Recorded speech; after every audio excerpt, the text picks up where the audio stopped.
সামাজিক মাধ্যমে ভাইরাল সান্ডা কি হঠাৎ কেন আলোচনায়? সামাজিক যোগাযোগ মাধ্যমে নতুন ইস্যু, নতুন ট্রেন্ড লেগেই থাকে যেন। কখন কোন ট্রেন্ড যে শুরু হয় তার কোনোই ইয়ত্তা নেই। এখন ফেসবুকে ভিডিও, রিলস, স্ট্যাটাস স্ক্রল করলেই দেখা যায় সান্ডার উপস্থিতি। শুধু সান্ডা নয়, এখন কফিলের ছেলে ট্রেন্ডও বেশ জনপ্রিয়। এরই মধ্যে সান্ডা কি হঠাৎ কেন আলোচনায়? প্রশ্ন ঘুরপাক খাচ্ছে অনেকেরই মনে। জানা গেছে কফিলের ছেলে এবং সান্ডা শব্দ দুটির মধ্যেই গভীর সম্পর্ক আছে। কফিল শব্দটি দিয়ে বোঝা যায় মধ্যপ্রাচ্যের কর্মকর্তা বাংলাদেশি শ্রমিকদের নিয়োগকৃত তাদের মালিককে। তাদের ছেলেদেরকে বলা হয় কফিলের ছেলে।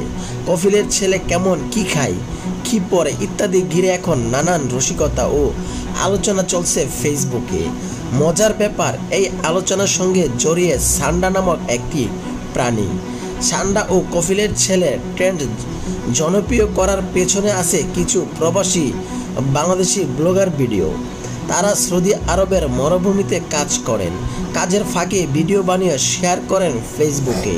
তাদের মধ্যে একজন জনপ্রিয় ব্লগার হলেন আব্দুল মান্নান।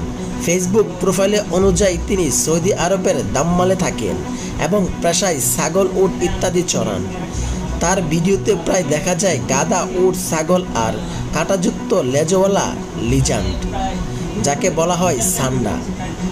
আব্দুল মান্নানের একটি রিলস দেখা গেছে একটি সান্ডার ফুসফুস করছে।